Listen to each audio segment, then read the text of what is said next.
আমার ভাইরা, আমার বন্ধুগণ, দয়ার নবী, মায়ার নবী মুহাম্মদ সাল্লাল্লাহু আলাইহি ওয়াসাল্লাম তার কাছে আবু সুফিয়ান রাদিয়াল্লাহু তাআলা এসেছেন।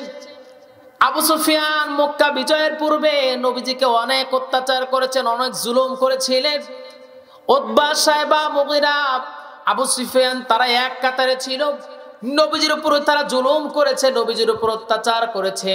কিন্তু নবীজি যখন মক্কা বিজয় করলেন, আবু সুফিয়ান তিনি বুঝতে পারলেন, আমি যদি মুহাম্মাদের কাছে গিয়ে মাফ না চাই তাহলে বাঁচার কোনো রাস্তা থাকবে না। চলে গেলেন মুহাম্মদ বিন আব্দুল্লাহর কাছে।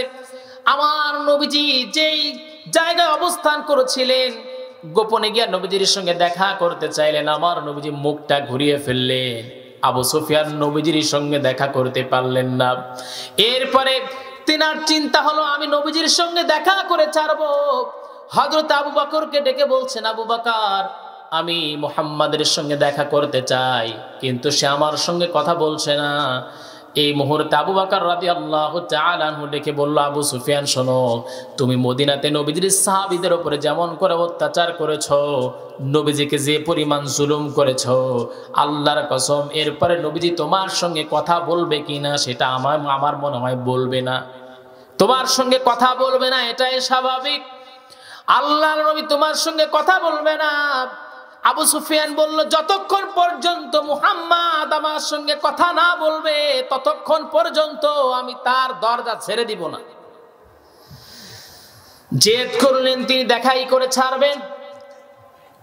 নবীজির সম্পর্কের একটা আত্মীয় ছিল, তিনি গালাগালি করতে লাগলেন, আবু সুফিয়ান তুমি সরে যাও, তোমার মতো জালিমকে দেখতে চাই না। মুহাম্মদ সাল্লাল্লাহু আলাইহি ওয়াসাল্লাম তাবুকের ভিতর থেকে বের হচ্ছিলেন। ঠিক এমন সময় আবু সুফিয়ান নবীজির সামনে গিয়ে দাঁড়িয়ে বলছেন, মুহাম্মদ আমার কথা একটু শোনো। নবীজি কথা বললেন না। এমন করে কয়েকটা দিন চলে গেল। অতঃপর নবীজির সামনে গিয়ে দাঁড়ালেন। আর আপনার নবীজির সামনে গিয়ে যখন বললেন, মুহাম্মদ শোনো, আমি স্বীকার করছি জুলুম তোমার উপরে আমি করেছি, স্বীকার করছি তোমার উপরে আমি অত্যাচার করেছি, স্বীকার করছি তোমার সাহাবীদের উপর অত্যাচার করেছি, জুলুম করেছি, তোমাকে আঘাত করেছি। কিন্তু না, আজকে আমি বুঝতে পেরেছি ইসলাম ছাড়া যাওয়ার কোনো জায়গা নাই, ইসলাম ছাড়া আর কোনো গতি নাই। মুহাম্মদ, আমি এখন মুসলমান হতে চাচ্ছি। আল্লাহর নবীর সঙ্গে সঙ্গে আলিঙ্গন করলেন। নবীজি তাকে বুকের সঙ্গে জড়ায় নিলেন। এটা হলো মুহাম্মদুর রাসূলুল্লাহ সাল্লাল্লাহু।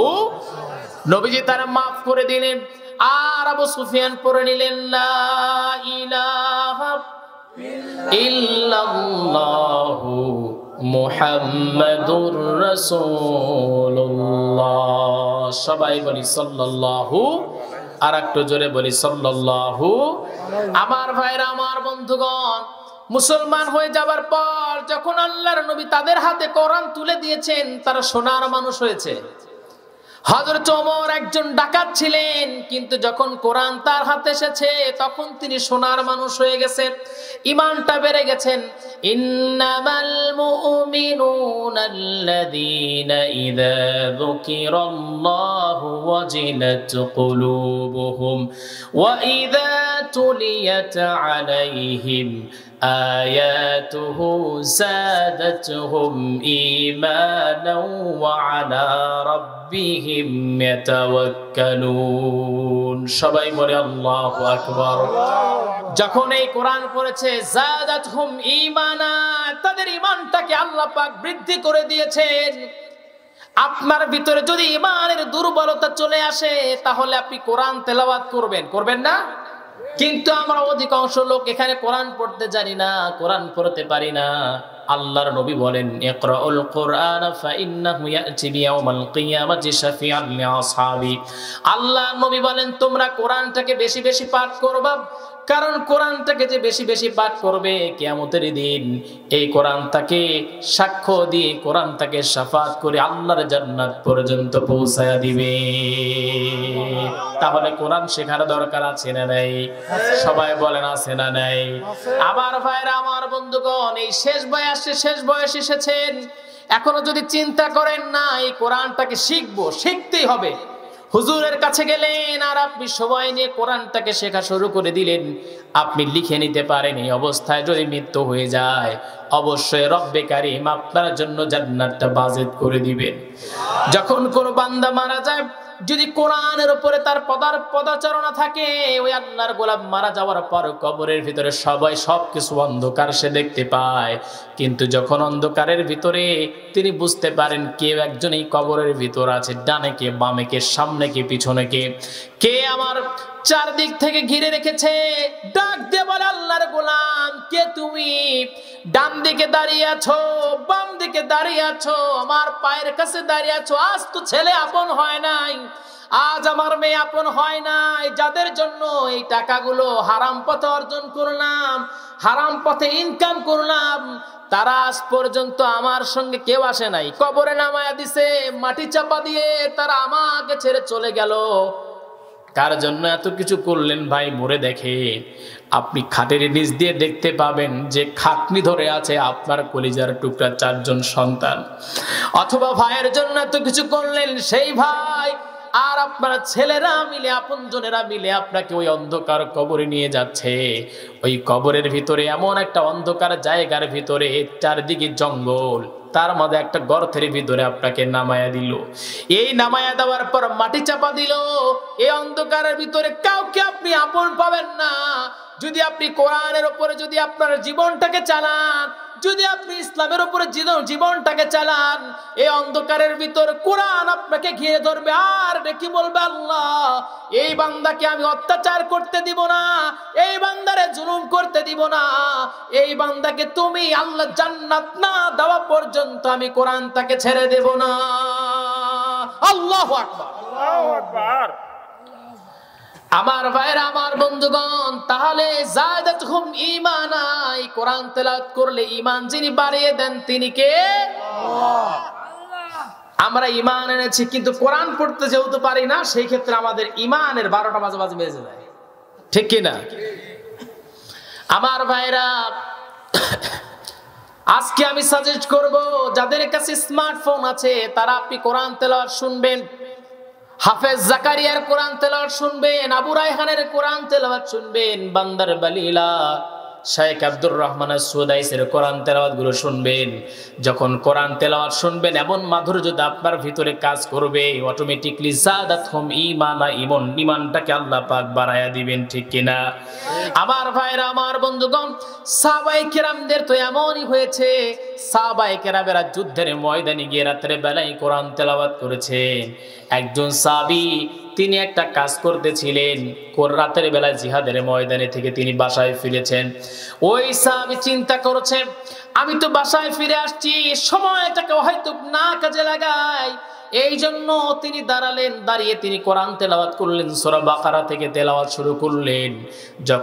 যখন তিনি সূরা বাকারা থেকে তেলাওয়াত শুরু করলেন, তিনি বুঝতে পারলেন তার সন্তানটাকে তিনি পাশে রেখেছেন, ঘুমিয়ে রেখেছেন। যখন কোরআন তেলাওয়াত শুরু করে দিয়েছেন, সঙ্গে সঙ্গে তার যে জিহাদের ময়দানে যাওয়ার জন্য সহযোগী তার ঘোড়াটা লাফালাফি শুরু করে দেয়। যখন কোরআন তেলাওয়াত থামায়া দেয়, সঙ্গে সঙ্গে ঘোড়াটার লাফালাফিও থেমে যায়। এইবার ওই সাহাবী চিন্তা করলেন যে আমার ছেলেটা আছে, যদি কোরআন তেলাওয়াত অনর্গল চালাতেই থাকি, আমার এই ঘোড়াটা যদি আমার ছেলেটার পেটের উপরে উঠে পা দিয়ে যদি তাকে পিষে মেরে ফেলে দেয়, এই জন্য তিনি কোরআন তেলাওয়াত শেষ করে দিলেন, বন্ধ করে দিলেন। কিন্তু তার মনের ভিতরে এতটা প্রশান্তি লাগতেছিল, এতটা আনন্দিত লাগতে তার ছিল, তিনি বুঝতে পারছিলেন এই কোরআনটা এখন তেলাওয়াত করেছি, নিঃসন্দেহে এই কোরআন আমার রবের কাছে আমাকে পৌঁছে দিয়েছে। আমার ভাইরা, আমার বন্ধুগণ, ওই সাহাবী কোরআন তেলাওয়াত বন্ধ করে দিয়ে তিনি এবার কষ্ট নিয়ে বিষণ্ণ মনে আকাশের দিকে তাকিয়ে আছেন। দেখতে পেলেন তার বাড়ি থেকে এমন কিছু আলো আকাশের দিকে উড়ে যাচ্ছে, যেই আলো জীবনে তিনি কোনোদিন দেখেন নাই। ফজরের আজান দূর মসজিদ থেকে বের হয়ে আসলো, দূর মসজিদ থেকে ফজরের আজান দিল, সাহাবী চলে গেলেন, নামাজে তিনি গিয়ে দাঁড়ালেন। সেই সময়ে রাষ্ট্রীয় নেতা হিসাবে নামাজ পড়াতেন আমার আপনার নবীজি সাইয়্যিদুল কাওনাইন, বিশ্ব নবী, ইমামুল মুরসালিন, তিনি নামাজের নেতা ছিলেন, নামাজের ইমাম ছিলেন। আমার ভাইরা, আমার বন্ধুগণ, এখন আমাদের এলাকার যদি কোনো মেম্বার চেয়ারম্যান রে বলা যায় ভাই আপনার সামনে গিয়ে নামাজ পড়া, কি অবস্থা হবে বলেন তো? হ্যাঁ, প্যান্ট ট্যান যা আছে সব ভিজে যাবে, তাই না? আমি যখন মাদ্রাসায় পড়তাম তখন আমার এক ভাই, উনি মাঝে মাঝে সেমিনারে বক্তব্যে এই কথাটা বলতেন যে মানে এলাকায় নতুন মেম্বার হয়েছে, তে বলছে যে আপনি তো মেম্বার সাহেব, তো টুপি টুপি মুপি যেরকম লাগায় আসছে, তা আপনি আজকে নামাজটা পড়ান। তো উনি গেছে সামনে নামাজ পড়ানোর জন্য, নামাজ পড়াতে গিয়া উনি আবার সূরা ফাতিহা আর সূরা ইখলাসই জানে, আর কিছু জানে না। তো বেচারা তো সামনে গিয়ে চিন্তা করছে, প্রথম রাকাত শেষ করলাম, দ্বিতীয় রাকাত কি করব। তো প্রথম রাকাত সূরা ইখলাস শেষ করছে, ফাতিহা পড়ছে, সূরা ফাতিহা পড়ছে, সূরা ইখলাস পড়ে শেষ করছে। প্রথম রাকাত শেষ, চিন্তা করছে দ্বিতীয় রাকাতে কি করব। দ্বিতীয় রাকাতে ওই প্রথম রাকাতেই আপনার দ্বিতীয় সেজদায় গিয়ে চিন্তা করছে উঠবো যে, আর তো নামতে পারবো না। তখনই একটু তুলছে, মাথা তুলে দেখে যে সামনের টিনটা একটু ফাঁকা, উঠে ওখান দিয়ে মারছে দৌড়। এখন মুসল্লিরা চিন্তা করতেছে যে কি ব্যাপার, ইমাম সাহেব কি এত ভালো ইমাম পেলাম যে সে তো নামাজের সিজদায় থেকে মাথা উঠাচ্ছে না। এই চিন্তা সে করছে, হঠাৎ করে একজন মাথা উঠায় দেখে যে ইমামও নাই, কেউ নাই। আরে তোরা ওহট, ইমাম সাহেব না, ইমাম সাহেব পালাইছে। তো এইরকম অবস্থা হয়ে যাবে না? আমার ভাইরা, আমার বন্ধুগণ, কিছু কিছু প্রোগ্রামে যাই, কিছু কিছু হুজুরদের কোরআন তেলাওয়াত যদি শুনে মিস্টেক হতেই পারে, হতে পারে না? কোরআন তেলাওয়াতে আমার মিস্টেক হয়, এক আলিফ টান মিস হয়, এত আলোচনা করতে হয়, সো মিস্টেক হতেই পারে। কিন্তু কিছু কিছু আলোচকদের আলোচনা যখন শুনি, কোরআন তেলাওয়াত যখন কোরআন তেলাওয়াত করে, আমার মনে হয় ওই মানুষটার কোরআন তেলাওয়াত মনে হয় নতুন করে নাজিল হচ্ছে, মানে কোনো কিছু ঠিক নাই, নেমনি একটা এই দিকে টান ওই দিকে টান। আমার ভাইরা, আমার বন্ধুগণ, সহিভাবে কোরআন তেলাওয়াত করলে যেমন ফজিলত আপনি পাবেন, তেমনি ভাবে যখন আপনি বিকৃত অবস্থায় কোরআন তেলাওয়াত করবেন, অর্থের পরিবর্তন হয়ে যাবে। যেমন উদাহরণস্বরূপ বলছি, কেউ যদি বলে আলহামদুলিল্লাহি রাব্বিল আলামিন, সমস্ত প্রশংসা আল্লাহর জন্য, কিন্তু কোন ব্যক্তি যদি বলে আলহামদুলিল্লাহি রাব্বিল আলামিন, তার মানে সমস্ত খেতাবালিশ আল্লাহর জন্য, তাহলে সারা জীবন কি নামাজ পড়ছেন বলেন তো? খেতাবালিশ আল্লাহরে দিয়েছেন, আল্লাহ নিবে এই খেতাবালিশ? বলে নিবে? কিছু কিছু মানুষ কিয়ামতের দিন গিয়ে দেখবে তার আমলের খাতাটা শূন্য সাদা, আল্লাহরে প্রশ্ন করবে জীবনে এক ওয়াক্ত নামাজও ছাড়ি নাই। আল্লাহ পাক ডেকে বলবেন নামাজ ছাড়ো নাই, কিন্তু তোমার তাহলে আমলের খাতা সাদা কেন? লোকটা ডেকে বলবে না আমি তো বুঝতে পারছি না। আল্লাহর ফেরেশতারা ডেকে বলবে দুনিয়ায় যে কাজগুলো করেছো সেই কাজগুলো তোমার সঠিকভাবে আদায় হয় নাই। হাদিসের মধ্যে একদিন একটা হাদিস দেখলাম, দেখে চোখের পানি পড়ে গেল। আল্লাহর একজন গোলাম, এই ধরনের মানুষের অভাব নাই, তারা জান্নাতে যাওয়ার জন্য প্রস্তুতি নিয়ে ফেলবে, জান্নাতে যাবে। জান্নাতের সামনে গিয়ে যখন দাঁড়াবে, আল্লাহর এই গোলাম যখন সামনে গিয়ে দাঁড়াবে, ঠিক এমন সময় একজন এসে ডেকে বলবে আল্লাহ, এই ব্যক্তি সারা জীবন আমাকে প্রতিবেশী ছিল, জুলুম করেছে, অত্যাচার করেছে, আয় আল্লাহ এই বিচারটা আপনি দিয়ে দেন। আপনি তো আলাইসাল্লাহু বিআহকামিল হাকিমিন, আপনি একজন উত্তম বিচারক, আপনি উত্তম বিচার করে দেন। সেইটার তদন্ত করা হবে, তদন্তে দেখা যাবে না ওই আল্লাহর গোলাম যিনি জান্নাতে যাচ্ছেন উনি আসলে প্রতিবেশীর কষ্ট দিয়েছেন, প্রতিবেশীর হক তিনি আদায় করে নাই। সঙ্গে সঙ্গে তাকে বলা হবে দাও তুমি তোমার নামাজের একটা অংশ তারে দিয়ে দাও, নামাজের একটা অংশ তাকে দিয়ে দেওয়া হবে। তবুও তিনি সামনের দিকে অগ্রসর হবেন, আর একজন এসে ডেকে বলবে দুনিয়াতে সে আমার থেকে ধার করেছিল, দেয় নাই, আল্লাহ তাআলা আজকে বিচারটা আপনি করে দেন, রোজার একটা অংশ তাকে দিয়ে দেওয়া হবে। এমন করতে করতে আল্লাহর ওই গোলামের সকল নেকগুলো যখন ফুরিয়ে যাবে, এমন একটা সময় আসবে যখন নেক আর তো নাই, গায়ের মাংসগুলো কেটে কেটে তাকে দিতে হবে। তার মানে এই দুনিয়াতে আপনি প্রতিবেশীর সঙ্গে যদি জুলুম করে থাকেন, প্রতিবেশীকে যদি অত্যাচার করে থাকেন, ঋণ করে থাকেন, সকল ঋণ শোধ হতে পারে, বান্দার ঋণ কখনো শোধ হয়? এই বিষয়টার জন্যই তো হযরত ওমর রাদিয়াল্লাহু তাআলা আনহু খলিফার মসনদে বসতে চায় নাই।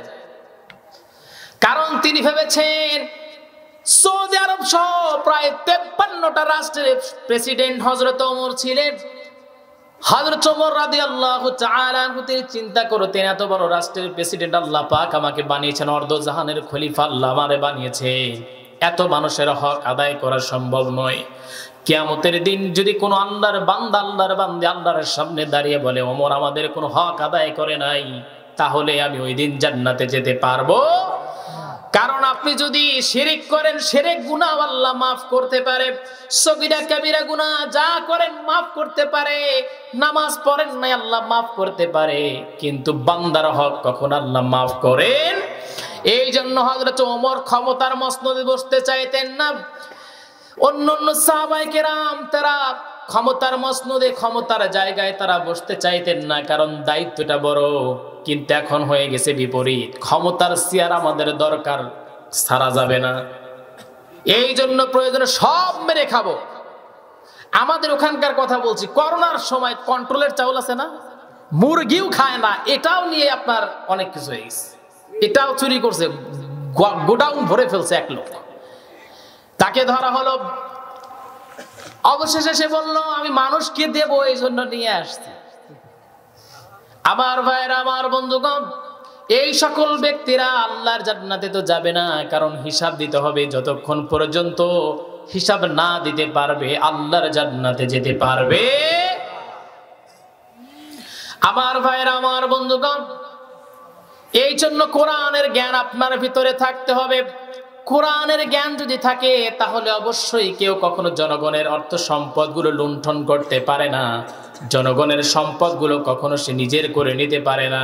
এই জন্য কোরআন তেলাওয়াত শিখতে হবে, কোরআন তেলাওয়াত জানতে হবে, কোরআন বেশি করে পড়তে হবে, কোরআন বুঝতে হবে। যেই ব্যক্তি কোরআন তেলাওয়াত বেশি বেশি করবে আল্লাহ রাব্বুল আলামিন তার সিনাটাকে প্রশস্ত করে দিবে। সবাই বলি সুবহানাল্লাহ, আর একটু জোরে বলি সুবহানাল্লাহ। আমার ভাইরা, আমার বন্ধুগণ, রব্বে কারীম এত বিষয় দিয়েছেন, সকল বিষয়ের ভিতরে যে বিষয়টা নিয়ে কথা বলতেছিলাম, মসজিদের দায়িত্ব যারা পাবে, এক নাম্বার আমানা বিল্লাহ, অবশ্যই আল্লাহর উপরে ঈমান আনতে হবে। আমি যে আব্দুল্লাহ ইবনে হুযাফা রাদিয়াল্লাহু তাআলা আনহু তার ঘটনাটা বললাম, এইটা বলার উদ্দেশ্য এই জন্য ছিল যাতে আব্দুল্লাহ ইবনে হুযাফার মতো আমরাও যেন নিজের ঈমানটাকে যেন ঝালিয়ে নিতে পারি, বাড়ায়া নিতে পারি। যদি আব্দুল্লাহ ইবনে হুযাফার মতো যদি ঈমানটা বেড়ে যায়, বিলালের মতো ঈমানটা বেড়ে যায়, তাহলে এই দুনিয়া থেকে বিদায় হওয়ার সঙ্গে সঙ্গে যিনি আমাকে আপনাকে জান্নাত দিয়া দিবেন তিনি কে? আমার ভাইরা, আমার বন্ধুগণ, এই মসজিদের সঙ্গে সম্পর্ক রেখেছিলেন হযরতে বেলাল রাদিয়াল্লাহু তাআলা আনহু। সংক্ষেপে বলছি, হযরতে বেলাল রাদিয়াল্লাহু তাআলা আনহু একটা সময় পর যখন মসজিদ থেকে যখন তাকে বিতাড়িত করে দেয়া হলো, হযরতে বেলাল রাদিয়াল্লাহু তাআলা আনহু এই মসজিদের সঙ্গে সম্পর্ক রেখেছিলেন। যেহেতু উমাইয়া তার জিহ্বাটাকে ফুটা করে দিয়েছিল, হযরতে বেলাল রাদিয়াল্লাহু তাআলা আনহু শুদ্ধ করে আজান দিতে পারতেন না। একজন নবীজির কাছে বিচার জানালেন, হে রাসূল, বেলাল তো সুন্দর করে সহি করে আজান দিতে পারে না, তাহলে এই বেলালকে এখান থেকে সরিয়ে দেওয়া হোক।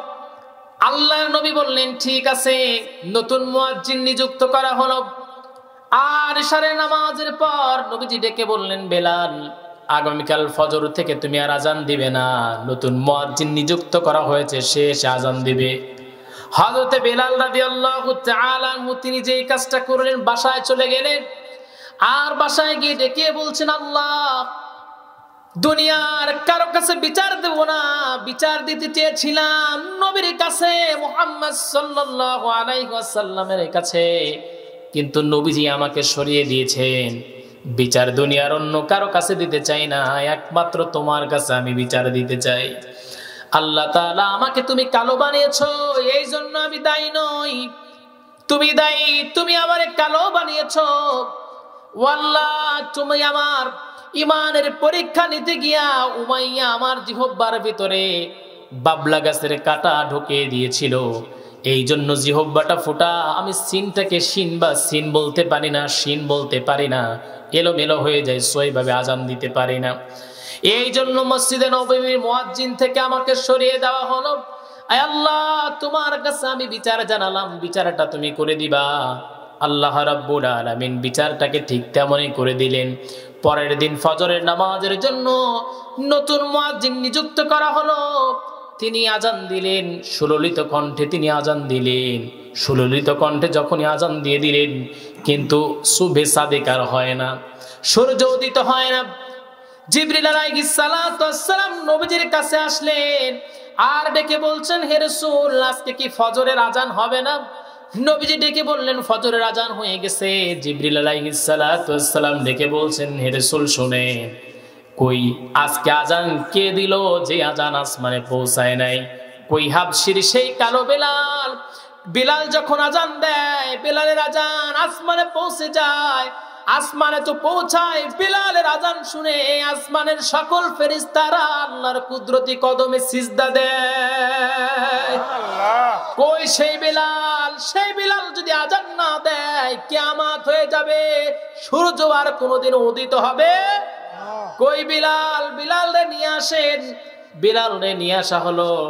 হযরতে বিলাল আজান দিতে পারেন না, ফোপায়া ফোপায়া আজানের মধ্যে কান্না করে। হযরতে বিলাল আজান শেষ করলেন, সুবহে সাদিক হয়ে গেল। নবীজি নামাজ আদায় করলেন। নামাজ আদায় করার পর নবীজির অভ্যাস অনুযায়ী নবীজি ফজরের নামাজের পর মুসল্লিদের কাতার দিকে মুখ করে নবীজি বসতেন। নবীজির সাহাবায়ে কেরামেরা নবীজিকে ঘিরে ধরতেন। নবীজি যে বয়ান করবেন সেই বয়ানগুলো তারা শ্রবণ করতেন। আমার ভাইরা, আমার বন্ধুগণ, এই যে আমরা মাঠে ময়দানে কথা বলি, উলামায়ে কেরাম কথা বলে, আল্লাহ রাব্বুল আলামিনের রাসূল মুহাম্মদ সাল্লাল্লাহু আলাইহি ওয়াসাল্লাম তিনিও কিন্তু এমন করে কথা বলেছেন, কিন্তু হয়তোবা সময়ের পরিক্রমায় সেটা ওই রকম ছিল, আর আমাদের এই বিষয়টা হয়ে গেছে এরকম। কিন্তু বিষয় কিন্তু ওই একটাই, ওয়ামান আহসানু কওলাম মিম্মান দাআ ইলাল্লাহ। ভূপৃষ্ঠে তার চেয়ে উত্তম কথা কার হতে পারে, যে মানুষকে ডাকে আল্লাহর দিকে। জোরে কোন সুবহানাল্লাহ। আমার ভাইরা, আমার বন্ধুগণ, নবীজি এইবার ডেকে বলছেন, ও বিলাল, তুমি কই পিছনে কেন? আজকে একটু সামনে আসো। বিলাল রাদিয়াল্লাহু তাআলা আনহু সামনে এসে বসলেন, কিন্তু নবীজির চোখে আর চোখ রাখতে পারে না। ফুপিয়ে ফুপিয়ে হযরতে বেলাল কান্না শুরু করে দিলেন। আল্লাহর নবী মুস্কি মুস্কি হেসে ডেকে বলছে, বেলাল, আমি নবীজির উপর বুঝি অনেক অভিমান করে বসে আছো। হযরতে বেলাল হাউমাউ করে কান্না শুরু করে দিলেন, ইয়া রাসূলুল্লাহ, উমাইয়ার যে যন্ত্রণা আমাকে দিয়েছিল, উমাইয়া একদিন বলেছিল উটের নাকি দাম আছে, আমি বেলালের সেই দামটা তার কাছে নাই। ইয়া রাসূলুল্লাহ, এই ওই কথা যখনই শুনেছিলাম আমার কলিজা ছিঁড়ে গিয়েছিল, চোখের পানি ফেলে কান্না করেছিলাম। ইসলাম কবুল করলাম, এমন কোনো অত্যাচার নাই উমাইয়া আমার উপরে করে নাই। ইয়া রাসূলুল্লাহ, সর্বশেষ সেখান থেকে আল্লাহ পাক আমারে মুক্ত করে নিয়ে আসলেন এই মসজিদে নববীর মুয়াজ্জিন আল্লাহ পাক আমারে বানায়া দিলেন। আল্লাহর আদেশে আপনি বানায়া দিলেন। আপনি কেমন করে নবীজি আমাকে আপনি এই জায়গা থেকে সরাইয়া দিলেন? ইয়া রাসূলুল্লাহ, আমি দেখতে কালো, এই জন্য আমার কণ্ঠ ভালো না, এই জন্য নবীজি ডেকে বললেন, তুমি বিলালের মর্যাদা কতটুকু বেশি সেইটা আমি আমার অন্যান্য সাহাবায়ে বুঝানো বা সাহাবায়ে কেরামকে বুঝানোর জন্য আমি এই টেকনিকটা করেছিলাম, তাদের সঙ্গে আমি একমত পোষণ করেছিলাম। বেলাল, তুমি জানো না, তুমি একটা ওয়াক্ত আযান না দেওয়ার কারণে আসমান থেকে জিবরিল আলাইহিস সালাতু ওয়াস সালাম চলে আসেন আর বলছেন, হে রাসূল, ওই বিলাল যদি আযান না দেয়, কিয়ামত পর্যন্ত আর কোনোদিন সূর্য উদিত হবে না। আল্লাহু আকবার, আল্লাহু আকবার। আমার ভাইরা, আমার বন্ধুগণ, আল্লাহ পাক বলছেন, ওয়ামা উমিরু ইল্লা লিয়াবুদুল্লাহা মুখলিসিনা লাহুদ্দিন। সবাই বলে আল্লাহু আকবার। আল্লাহ তাআলা কারো চেহারা দেখেন না, কারো কণ্ঠ দেখেন না, কোনো কিছু দেখেন না, কে কত মুখলিস, কে কত মুত্তাকি, সেইটা আল্লাহ পাক দেখেন। জোরে কোন সুবহানাল্লাহ। আমার ভাইরা, আমার বন্ধুগণ, আমাদের সমাজে এমন কিছু লোক আছে দেখে মনে হয় আল্লাহর ওলি। আপনার মনের ভিতরে কি চিন্তা ভাবনা পৃথিবীর কেউ জানে না, একমাত্র জানেন যিনি, তিনি কে? কুল ইন তুখফু মা ফি সুদুরিকুম আও তুবদুহু ইয়ালামুহুল্লাহ। আল্লাহ পাক বলছেন তোমার মনের ভিতরে কি চিন্তা হয়, কি কল্পনা হয়, কি চিন্তা তুমি করো, পৃথিবীর কেউ জানুক আর না জানুক, আমি আল্লাহ পাক তোমার মনের গোপন কথাগুলো জেনে যাই। সবাই বলি সুবহানাল্লাহ, আর একটু জোরে বলি সুবহানাল্লাহ। আমার ভাইয়ের, আমার বন্ধুগণ, মাটির নিচে কি হচ্ছে যিনি জানেন তিনি কে? আসমানে যা হচ্ছে যিনি জানেন তিনি কে? আমার মনের ভিতরে কি চিন্তা হচ্ছে যিনি জানেন তিনি কে? তাহলে মসজিদের সঙ্গে যখন ঈমান আনার পর মসজিদের সঙ্গে সম্পর্ক রাখবেন, যিনি আপনার মর্যাদা বাড়ায়া দিবেন তিনি কে? আল্লাহ। এই মর্যাদা শুধু দুনিয়ার মর্যাদা নয়, কিয়ামতের দিন আল মুয়াজ্জিনু আদুওয়াল আকওয়ালুন নাস, কিয়ামতের দিন মুয়াজ্জিনদের ঘাড়টাকে আল্লাহ পাক উঁচু করে দিবেন। এই জন্য উঁচু করে দিবেন কারণ দুনিয়াতে তারা দিনে 5 বার প্রকাশ করছে আল্লাহু আকবার, আল্লাহু আকবার, আল্লাহ সবচেয়ে বড়, আল্লাহ সবচেয়ে বড়। এই স্লোগান তারা দিয়েছে। আল্লাহর প্রশংসা যারা করেছে, আল্লাহ সবচেয়ে বড়। হাইয়া আলাস সালাহ, মানুষকে নামাজের দিকে ডেকেছে। হাইয়া আলাল ফালাহ, কল্যাণের দিকে যারা ডেকেছে। কিয়ামতের কণ্ঠকাকীর্ণ ময়দানে হযরতে বিলালের মতো হযরতে বিলালের মাথাটাকে, ঘাড়টাকে উঁচু করে দিবেন। আল্লাহর নবী ডেকে বললেন, বেলাল, কিয়ামতের দিন, যেই দিন কেউ কাউকে চিনবে না, মা সন্তানকে চিনবে না, সন্তান মাকে চিনবে না, বাবা ছেলেকে চিনবে না, সেই দিন আল্লাহ পাক তোমার ঘাড়টাকে উঁচু করে দিবেন। এই কথা বলা মাত্রই হযরতে বিলাল চোখের পানি ঠিক ছেড়ে বলছেন, হে রাসূল, আমার ঘাড় কেন আল্লাহ পাক উঁচু করে দিবেন? আমার মতো কালো এমন মানুষ তো আর একজনও নাই।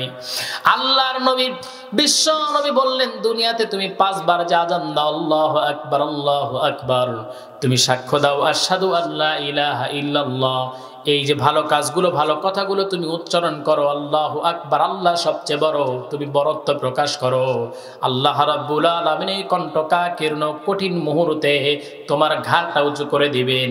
শুধু তোমার ঘাড় নয়, এই দুনিয়াতে যারা আল্লাহু আকবার বলে স্লোগান দিবে, যার কোনো অন্য কোনো চাহিদা থাকবে না, সেই মানুষদেরকে কিয়ামতের দিন আল্লাহ পাক তার ঘাড়টাকে উঁচু করে দিবেন, মাথাটাকে উঁচু করে দিবেন।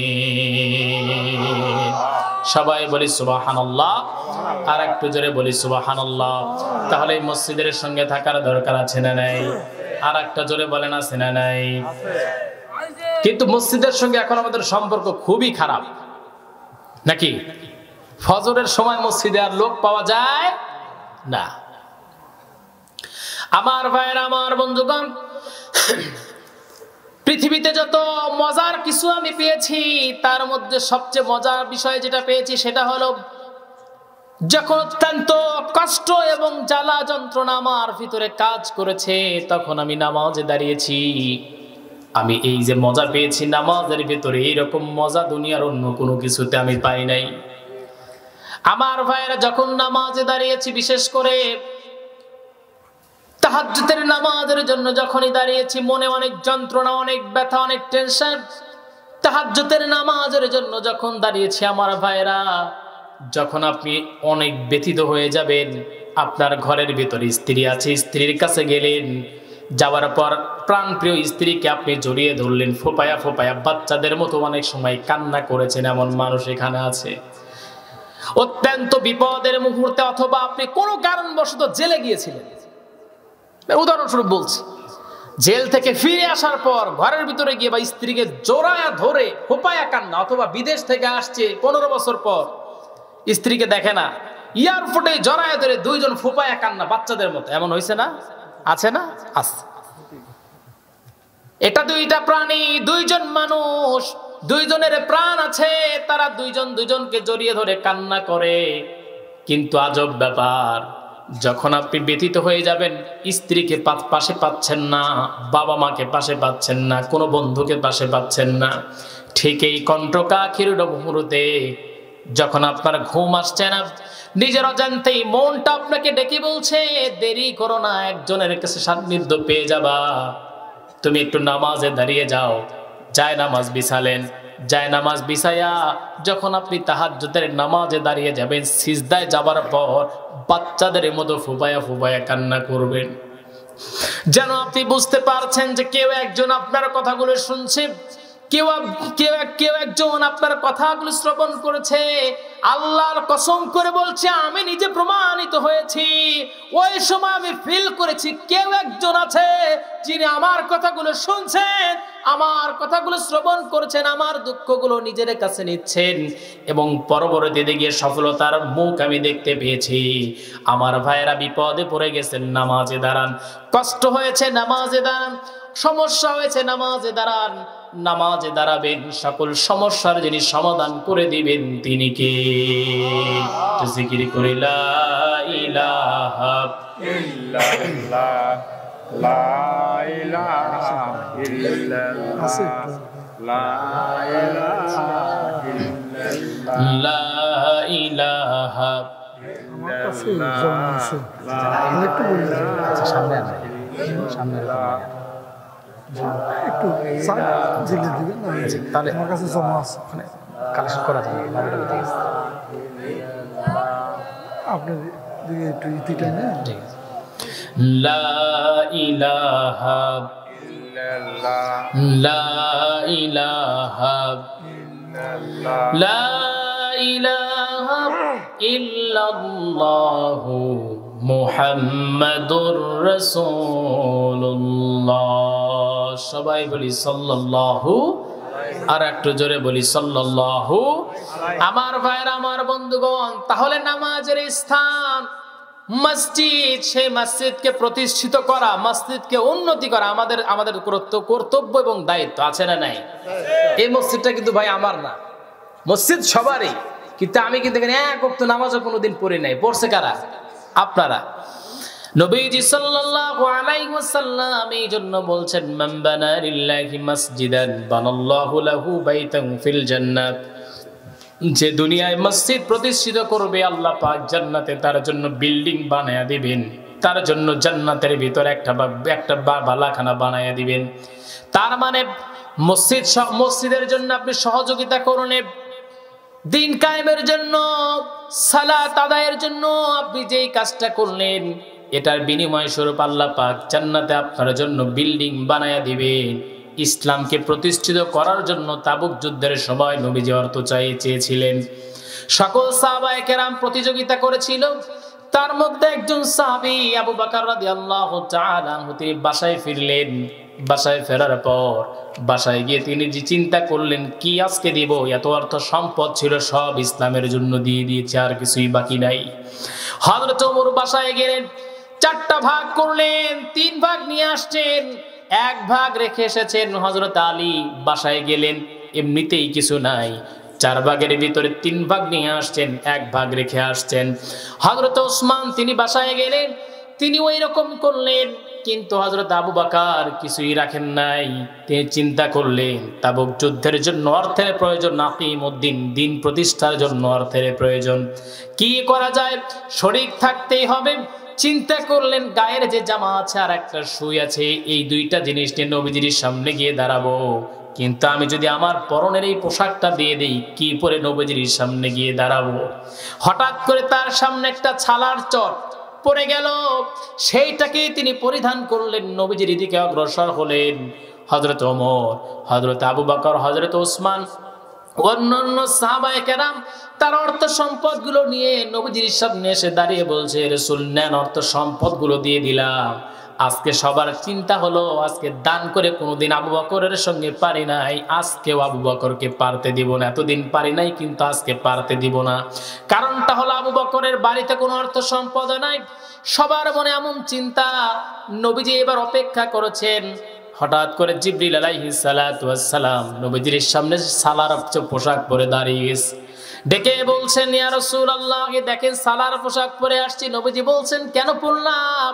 জিবরিল আলাইহিস সালাতু ওয়াস সালাম বলেন, নবীজি একা পরি নাই, দেখেন 3000 ফেরেশতাকে আল্লাহ পাক সালার পোশাক পরাইছেন। সুবহানাল্লাহ বলতে পারেন নাই? আল্লাহর নবী ডেকে বললেন, কি আজব ব্যাপার, ফেরেশতারা কেন সালার পোশাক পরেছে? আল্লাহর নবীকে এবার জিবরিল আলাইহিস সালাতু ওয়াস সালাম ডেকে বলছে, রাসূল, এই মুহূর্তে একজন সাহাবী আপনার সামনে আসবে, ইসলামের জন্য সকল অর্থ সম্পদগুলো দিয়ে দিয়েছে।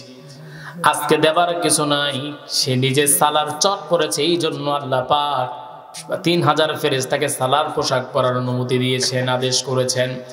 আবু বকর যখন নবীজির সামনে আসলেন আর ডেকে বললেন, হে রাসূল, আমি আবু বকর আমার পরিবারের সব অর্থ সম্পদ গুলো ইসলামের জন্য দিয়ে দিয়েছি, কিছু বাকি রাখি নাই, সব তো দিয়ে দিলাম, আজকে আমার কাছে অবশিষ্ট কিছুই নাই। গেলাম তাবুক যুদ্ধের জন্য কি দিব, নিজের জামাখানা দিব, কিন্তু না, সেই জামাখানায় দিলাম আর একটা সই নিয়ে আসলাম, কিন্তু পরবো কি, সালার পোশাক পরেছি নবীজি, এই নেন আমার এই জামা, আমার এই সই, এই দুইটা ইসলামের জন্য কোনো কাজে লেগে যেতে পারে। আমি আগেই তেলাওয়াত করে বলেছি, কোন বিষয়টাকে আপনি দিলেন সেটা মুখ্য বিষয় নয়, বরং আল্লাহ পাক দেখেন বান্দার খালিস নিয়াত ঠিক কিনা। এইটা এই পরিমাণ গ্রহণযোগ্যতা পেয়েছে। আল্লাহর নবী বললেন, আজ যে যত দান করেছো সকলের দানের চাইতে আবু বকরের দান আল্লাহর কাছে বেশি পছন্দনীয় হয়েছে। প্রমাণ স্বরূপ নবীজি ডেকে বললেন, বলো আবু ওসমান তুমি কত দিয়ে আসছো? তিনি বললেন, কিছু না কিছু রেখে আসছি। আলী, কি রেখে আসছো, কে নিয়ে আসছো? এইটা রেখে আসছি, এটা নিয়ে আসছি। আবু বকরকে প্রশ্ন করলেন, আবু বকর বললেন, হে রাসূল, আমি বাসায় দুনিয়ার কোন অর্থ সম্পদ রেখে আসি নাই, আমি বাসায় রেখে এসেছি আল্লাহ এবং তার রাসূলকে। জোরে কন সুবহানাল্লাহ, আর একটু জোরে জোরে কন না সুবহানাল্লাহ।